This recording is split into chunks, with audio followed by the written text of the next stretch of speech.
आज आपली दोन गणित आहेत बघा. पहिला आहे 20%चे 10% किती आणि दुसरा आहे 20चे 10% किती. तर ह्या दोन्हीमध्ये थोडा विद्यार्थ्यांचा गोंधळ उडतो, तर व्यवस्थित आपण समजून घेऊया.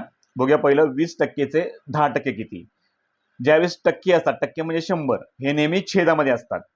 तर कसं येईल, 20/100 गुणुले 10/100.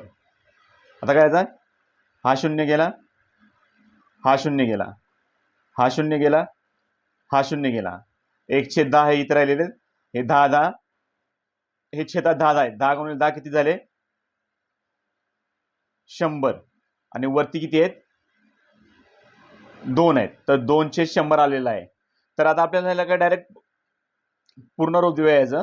जेव्हा छेदामध्ये 1चे पुढे 2 जेवढे शून्य असतात, आता जेवढे शून्य असतात, आता इथे 2 शून्य आहेत, तर दशांश हा अंशामध्ये संख्येच्या डावीकडे सरकतो. म्हणजे ह्याच्या 2च्या डावीकडे 2 अंक सरकणार.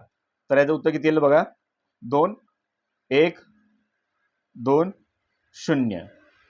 2 छेदामध्ये 2 शून्य असल्यामुळे दशांश डावीकडे 2ला सरकला, 1 आणि 2. तर याचं उत्तर आलंय 0.02. आणि आता बघा हे कसं आहे, 20%चे विचारलेलं आहे. इथं 20/100 आपल्याला घ्यायचं नाही, कारण 20 ही पूर्ण संख्या आहे, याला टक्के विचारले नाही. तर 20 असते, जेव्हा चे असते त्यावेळेस गुणाकार असतो. 10/100. हा शून्य गेला, हा शून्य गेला, हा शून्य गेला, हा शून्य गेला. तर उत्तर किती आलं आहे, 2. तर 20/10 किती आले, 2. तर कसं आहे की गोंधळून जायचं नाही, व्यवस्थित समजून घ्यायचं. जर तुम्हाला माझे व्हिडिओ आवडला असेल तर अशाच नवनवीन व्हिडिओसाठी माझ्या चॅनलला लाईक, शेअर आणि सबस्क्राईब करा.